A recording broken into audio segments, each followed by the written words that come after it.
Alright, there's my outline. The master lines outline on both sides. I left a thin ribbon all the way around that metal. And it flares out in the back to match the pistol grip has a flare out. A little ribbon comes in the middle right there as well. Very, very similar. I got to even up these two little points. They're about a 32nd of an inch off. I'll do that whenever I go to checkering it. This little football point right here matches the one back here. And this little rounded end matches that little rounded end. It kind of mirrors that. So, I'm ready to figure out some way to hold this during the finishing process. I've got to sand all these extra marks, these little pencil lines out. Like I marked a center line that went down through there. I'm gonna take all those, clean all those up before I start the finishing. Well, I got a bit of a new development. Originally, this gun was supposed to have a finished wood, just no butt pad, no plate, nothing, just finish the wood. Well, because I always hold a gun for checkering, for finishing and everything with a adapter that I screw into the back, that hole is hidden by the butt pad. With no butt pad to hide the hole, I couldn't do that. So I had to make a different system.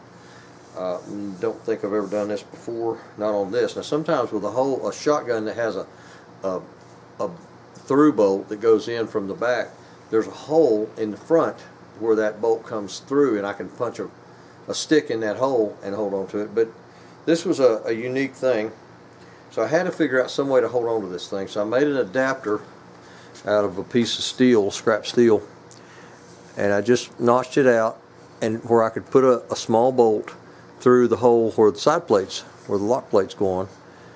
And so that's what I ended up with. It took me about an hour and a half.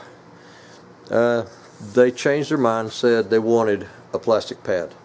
So now I'll get rid of this and save it for future use, maybe.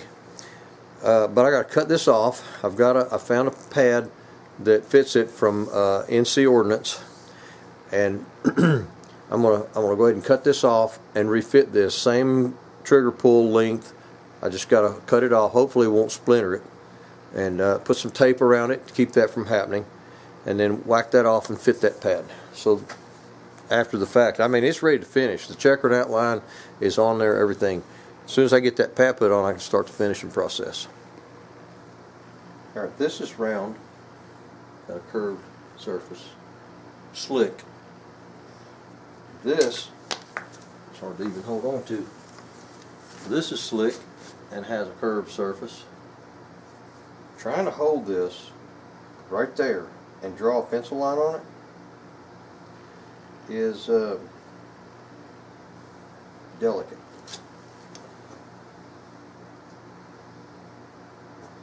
But it's about like that. Because I got to cut this with a bandsaw, and now the bandsaw, because this side is round, and the bandsaw it's gonna be rocking and rolling. This is like a woman trying to put lipstick on in an earthquake. I can't even hold it to mark it.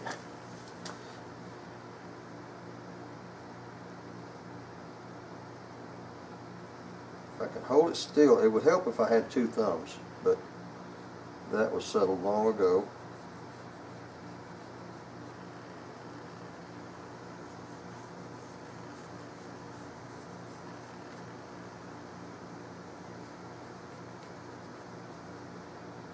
Somebody asked me one time how to cut my thumb off. I said, which time?